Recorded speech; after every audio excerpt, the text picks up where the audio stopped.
I still remember the sound of that evening. Not the loud kind of sound, no thunder, no crashing glass, no shouting voices. It was softer than that. The kind of sound that hides inside ordinary moments, and only later do you realize it was the beginning of everything changing. It was the sound of a doorbell. But to understand why that small ring mattered so much, you have to know who I was before that night. My name isn't important. What matters is that I was the kind of girl people rarely noticed. Not because I wanted to disappear, but because I had learned early in life that being quiet kept the world gentle. I lived in a narrow apartment at the edge of a crowded city, where the streets were always alive with honking scooters, laughing children, and the smell of frying spices drifting through the air. From my small window, I could see a neem tree leaning slightly toward the road, as if it were trying to listen to the stories passing below. Every morning, sunlight slipped through the cracked curtains and painted soft golden shapes on the wall. That light felt like a promise. Even on the hardest days, it whispered, "Something good is still possible."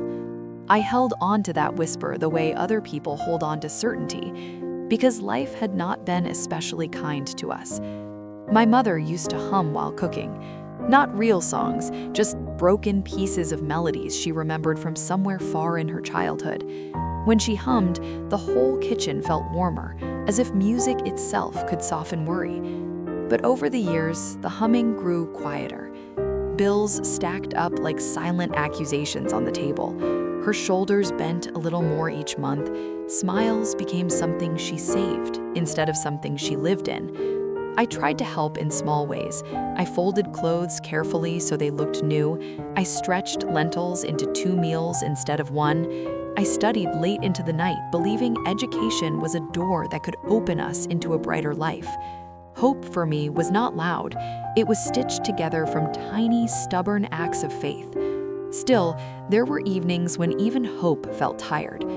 One of those evenings was the night the doorbell rang. Before I tell you about that night, I need to tell you about someone else. Because karma doesn't arrive without a past, it walks in carrying memories.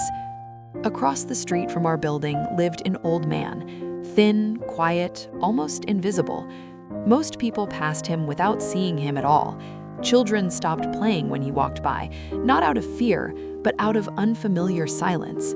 Shopkeepers rarely greeted him. Loneliness followed him like a shadow that never left. But I noticed him, maybe because I understood what it felt like to be unseen. Every morning, he fed stray dogs with pieces of dry bread soaked in water.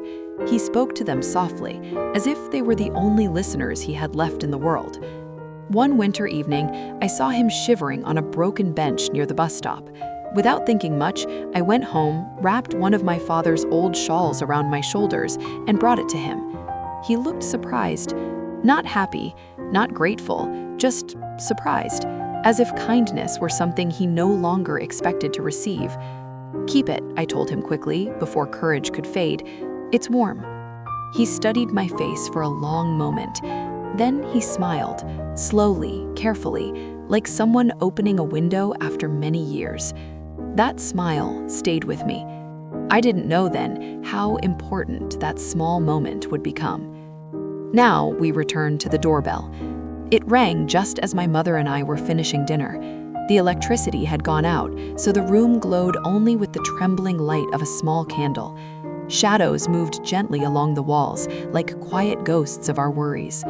My mother looked at me. We weren't expecting anyone. The bell rang again. Not impatient, not loud, just steady, certain. I opened the door, and there he was, the old man from across the street. But something was different. He wasn't wearing his faded, torn clothes. He stood straighter. His eyes, usually clouded with distance, held a strange brightness, like someone carrying news too big for silence. For a moment, none of us spoke. Then he said softly, "May I come in?" Part 5. A story hidden for years. We offered him a chair. My mother placed tea before him, apologizing that it was plain. He held the cup in both hands, as if warmth itself were precious. For a while, he simply looked around our small home, the cracked walls, the careful neatness, the quiet dignity of not having enough but trying anyway. Then he began to speak. His voice trembled at first, like a door opening after being closed too long. He told us he once owned a successful business. He had family, friends, a house filled with laughter. But life is not always gentle. Betrayal, loss, illness, time. One by one, everything slipped away. People who once needed him stopped calling. Doors that were always open slowly closed until he found himself alone in a rented room across the street from strangers who did not know his name. He paused, looking at the candle flame. He said, "I thought kindness had left the world until the day you gave me that shawl." My throat tightened. It had been such a small thing, almost nothing, but to him, it had been proof that goodness still existed. He reached into his bag and placed an envelope on the table. My mother looked confused. I felt suddenly nervous, though I didn't know why. "This is not charity," he said gently. "It is gratitude and responsibility." Inside the envelope were documents, legal papers, signatures, numbers too large for my mind to understand. He explained that after years of struggle, an old property dispute had finally been resolved. A piece of land everyone thought was lost had returned to him, and he had made a decision. "A life cannot be rebuilt alone," he said, "and kindness must continue moving, or it disappears." He wanted to support my education, all of it, school, college, everything. Not because I asked, not because we deserved more than others, but because one winter evening, a girl chose kindness without expecting anything back. Tears slid silently down my mother's face. I couldn't speak at all. In that tiny candlelit room, something invisible shifted, like the universe quietly correcting a long imbalance. Karma had knocked, and we had opened the door. Life didn't become magical overnight. We still had worries, still had ordinary struggles, still had days when hope felt fragile. But something fundamental had changed. We were no longer alone. Opportunities slowly unfolded. New paths appeared where walls once stood. Dreams that felt impossible began to feel reachable. And the old man? He didn't disappear into comfort. He kept feeding the stray dogs, kept walking slowly in the evenings, kept smiling that careful window-opening smile. Because true kindness doesn't transform you into someone new. It simply reveals who you were meant to be all along. Years have passed since that night. I have seen more of the world now. Its beauty, its pain, its endless mixture of both. I have learned that karma is not magic, not instant, not predictable. But it is real in a quieter way. Every gentle choice plants something invisible. Every act of compassion bends the future slightly toward light. Every moment of courage whispers, goodness is never wasted. Sometimes it takes years, sometimes lifetimes, but kindness always finds its way home. And whenever I hear a doorbell ring in the evening, my heart still pauses for a second, because somewhere, someone's karma might be arriving softly, waiting to be welcomed in. When I left for college, the morning felt unreal. The sky was washed in pale blue, and the air carried that quiet stillness that comes just before something important begins. My mother stood at the doorway, pretending to adjust my scarf again and again, so she wouldn't have to show how tightly her heart was holding me. The old man stood a little behind her. He didn't say much. He rarely did. But when I bent to touch his feet in respect, his hand rested gently on my head for a moment longer than usual. "Go far," he whispered, not just in distance, in understanding. At the time, I thought education meant classrooms, books, and exams. I didn't yet know that the real lessons would come from people, from silence, from the fragile beauty of ordinary days. College was loud, bright, overflowing with possibility. Students argued about dreams as if the future were something you could shape with pure determination. Laughter echoed through hallways. Cafeterias smelled of tea, ink, and unfinished ambitions. For the first time, I met people who had never worried about the price of groceries, and others who hid their struggles the way I once had. I learned quickly that suffering has many faces, some visible, some perfectly disguised behind confident smiles. And I remembered something the old man once said while feeding the stray dogs. Never assume you know someone's story just by looking at their silence. So I watched, I listened. I tried to be kind in ways so small that no one would feel embarrassed receiving them. Sharing notes, saving a seat, sitting beside someone who always ate alone. Nothing heroic, just human. Yet each time I chose kindness, I felt that same quiet warmth from years ago, the feeling of the universe gently taking notice. But growth is not a straight road. There was a year when everything became heavy again. Exams, expectations, fear of failing the people who believed in me. Pressure has a strange way of shrinking the heart. You begin to see life only as a list of tasks. You rush past moments that once felt sacred. One evening, exhausted and overwhelmed, I ignored a classmate who asked for help. I told myself I was too busy, too tired, too stressed. All logical reasons, all true. And yet, that night felt strangely empty, as if I had dropped something invisible along the way. I lay awake remembering a winter bench, a worn shawl, a surprised smile. Kindness had once changed my entire life, and I had just refused to offer a much smaller version of it. Tears came quietly, not from guilt alone, but from the realization that becoming successful means nothing if you slowly stop becoming gentle. The next morning, I found that classmate. I apologized. We studied together for hours. Nothing dramatic happened, but inside me, something realigned, like a compass needle finding north again. It was during my final year that the phone call came. My mother's voice sounded calm, too calm, and I knew. The old man had fallen ill.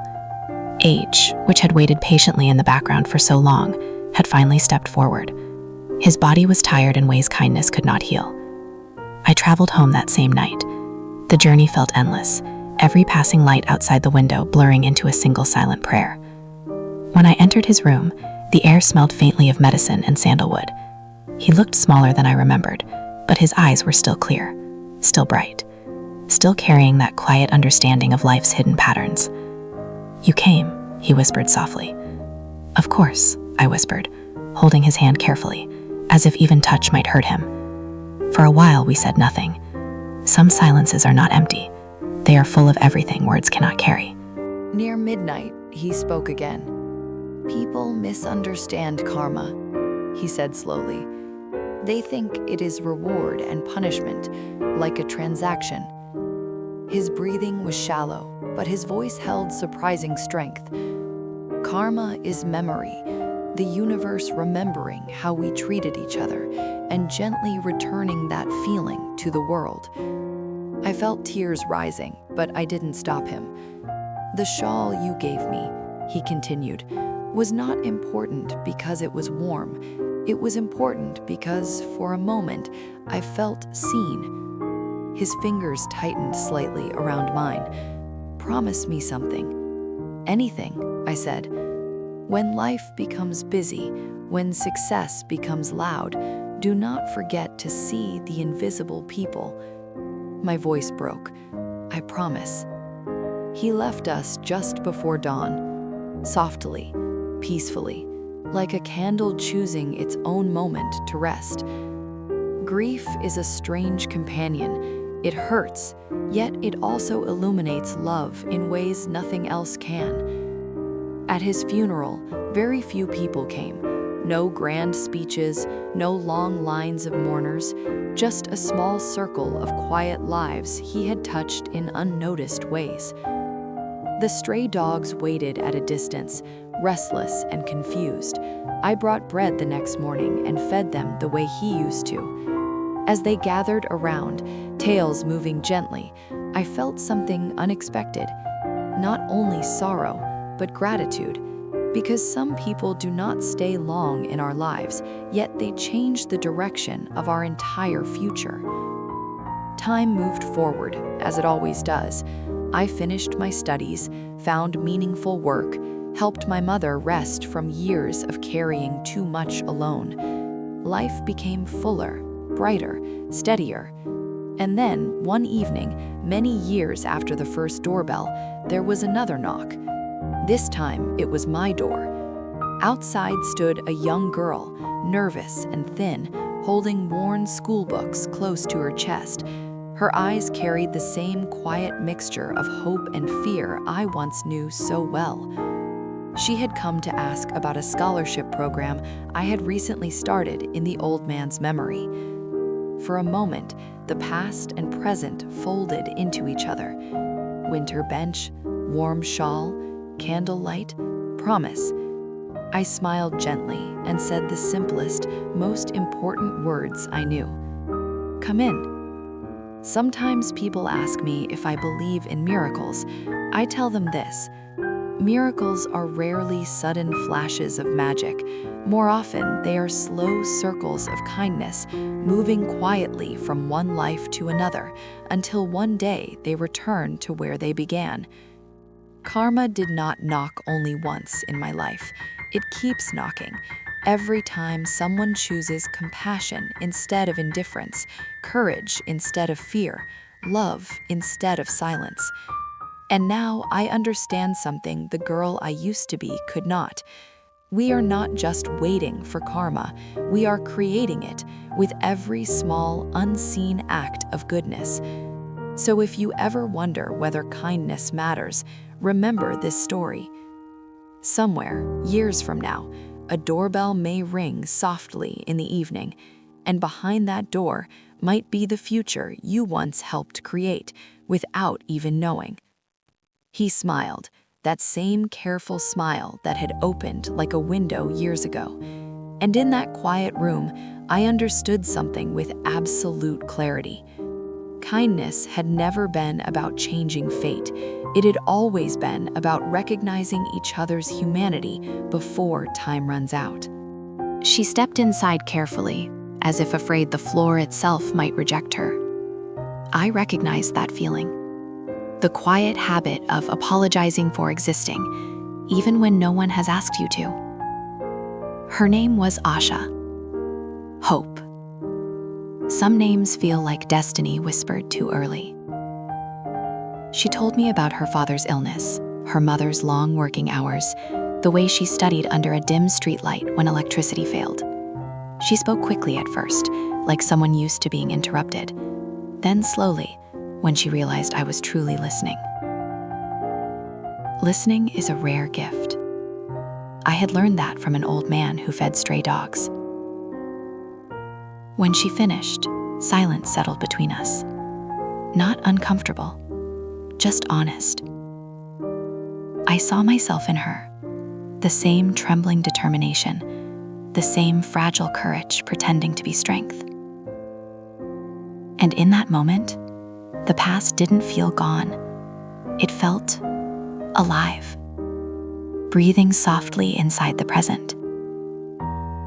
You will study, I told her gently, as far as your dreams can carry you. Her eyes filled with tears she tried very hard to hide. Some gratitude is too deep for words. It simply shines. Helping Asha was not difficult. Money, paperwork, guidance, these are practical things. Important, yes, but not the heart of change. The real work was quieter. Encouraging her when she doubted herself. Reminding her that exhaustion is not failure. Teaching her that dignity does not depend on wealth. I realized then what the old man had truly given me. Not education, not opportunity, but responsibility. Kindness is never meant to stop with the person who receives it. It asks to be carried forward, like a candle lighting another candle, without losing its own flame. Months passed. Then years. Asha grew taller, more confident.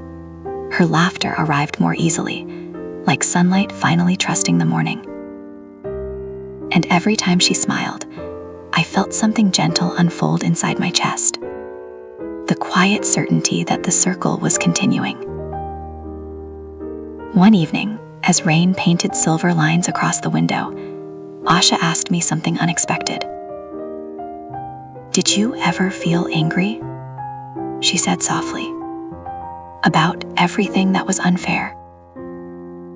The question lingered in the room like thunder that hadn't decided whether to arrive. I thought about my childhood, the unpaid bills, my mother's silent sacrifices, lonely nights filled with worry.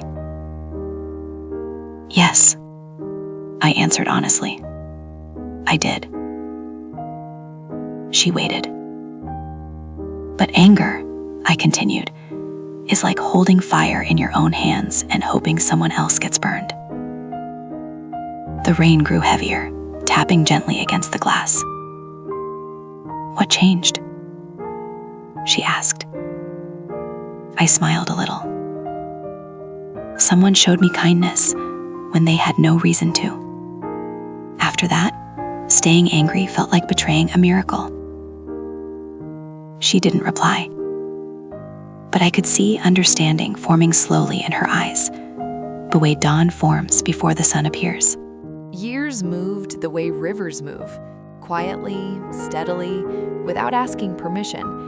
Asha earned top marks in school, then college, then something even more beautiful. She began teaching younger children in her neighborhood, using her small scholarship money to buy them notebooks and pencils. The first time I saw it, my throat tightened, because the scene felt familiar. Not identical, but spiritually the same. A simple act, given freely, without expectation. The old man's promise, living again in another generation. Karma, I realized, is not a straight line. It is an echo. And echoes never truly disappear. They just grow softer until someone listens closely enough to hear them again. Life, however, never becomes only light. The year my mother fell ill, fear returned like an unwelcome memory. Hospitals, medicines, long nights filled with uncertain prayers. I sat beside her bed, holding the same hands that once held my entire childhood together. For the first time, I felt small again. No success can protect you from loving someone mortal. One night, when exhaustion blurred the edges of everything, I stepped outside the hospital. The air was cool, carrying the distant smell of night-blooming flowers. And suddenly, I remembered the candlelit room, the envelope on the table, a voice saying, "A life cannot be rebuilt alone." I wasn't alone now either. Friends came, Asha came, even people I barely knew offered help in quiet, practical ways. Kindness returning from directions I could never have predicted. Karma had not forgotten me. It had simply been waiting for the right moment to arrive again. My mother recovered slowly, not perfectly, but enough to smile in the mornings, and that was more than enough. Now, when I look back across the years, the story doesn't feel like a sequence of events. It feels like a tapestry, woven from invisible threads of compassion, loss, courage, and unexpected grace. The old man, my mother, Asha, even the quiet girl I used to be, all connected, all necessary. People often search for grand meanings in life, huge purposes, dramatic destinies. But if this journey has taught me anything, it is this. Meaning rarely arrives with noise. It comes softly, through doors opened, hands held, kindness given when no one is watching, and sometimes through a simple doorbell ringing in the evening. Maybe you found this story during an ordinary moment. Maybe nothing dramatic is happening around you right now. That's okay, because the most important turning points in life almost never look important at first. They look like sharing warmth on a cold day, noticing someone everyone else ignores, choosing gentleness when anger feels easier. Small things, invisible things. But somewhere in the future, those small things may return to you as strength, as hope, as an unexpected knock on your own door. And when that moment comes, I hope you open it, the way we once did, with trembling hands, a quiet heart, and just enough courage to believe that goodness still finds its way home. There is a strange pull in returning to where everything began. Years after the old man left this world, I found myself standing once more near that broken bus stop bench. It had been repaired now, painted blue, stronger. The neem tree still leaned toward the road as if listening to the city's endless stories. I sat there quietly, the late afternoon sun turning the sky honey gold. Children ran past me, chasing a ball, their laughter bouncing against the buildings like light. And I wondered, how many lives had crossed this pavement without realizing they were standing at the beginning of someone else's miracle? I closed my eyes and imagined him beside me. Thin hands, soft voice, bread soaked in water for stray dogs. I kept my promise, I whispered into the warm air. A breeze brushed against my cheek, gentle as a blessing. Maybe that was imagination, or maybe gratitude has its own way of answering. Time moved forward, as it always does, patient and unstoppable. Asha no longer stood at my door with worn books pressed to her chest. She now stood taller than me, her confidence radiant, her eyes steady and bright. One evening, she arrived unannounced. The doorbell rang. For a heartbeat, I was transported back to candlelight and trembling shadows. I opened the door. She was smiling in a way that told me something extraordinary had happened. "I got the fellowship," she said, breathless. Her voice shook with joy. She had been accepted into a prestigious research program, one that would take her across oceans, into classrooms she once believed were meant for other people. She held out a letter to me, but I didn't read it. I was too busy watching the way her hands trembled, the same way mine had, years ago, when life suddenly widened beyond fear. "You did this," she whispered. I shook my hand gently. "No," I said, "kindness did." And in that moment, I understood something profound. We never truly give success to someone. We simply help them remember that they were always capable of it. After Asha left for her fellowship, something beautiful began to unfold. She started writing to me about the people she met, about classmates who doubted themselves, about students who reminded her of the girl she once was. And slowly, almost invisibly, she began supporting them too. A book shared here, guidance offered there, encouragement given freely. Karma was no longer a story about me. It was moving outward, beyond anything I could see or control, like ripples in water after a single stone is dropped. You never know how far they travel, you only know they do. Not every lesson comes wrapped in joy. There was a time when my own career faced uncertainty. A project I had invested years into collapsed unexpectedly. Plans dissolved. Financial stability wavered. For a brief, frightening period, I felt the old insecurity creep back into my chest. What if everything slips away again? What if kindness cannot protect you forever? But then I remembered something the old man once said. Karma is memory. Had I forgotten how much goodness had surrounded my life? Messages arrived from former students thanking me. Opportunities appeared from unexpected directions. Friends offered support without hesitation, not because I deserved rescue, but because connection had been quietly built over years. You cannot plant compassion and expect isolation. The universe remembers, and sometimes it answers not with miracles, but with people. One evening, as the sky turned lavender and the air carried the scent of jasmine, my mother and I sat together on the balcony. Her hair had silvered, her movements were slower, but her eyes, those tired eyes that once carried the weight of unpaid bills and unspoken fears, now held something lighter, peace. "Do you ever think about that night?" she asked softly. "Every time I hear a doorbell," I replied. She laughed gently.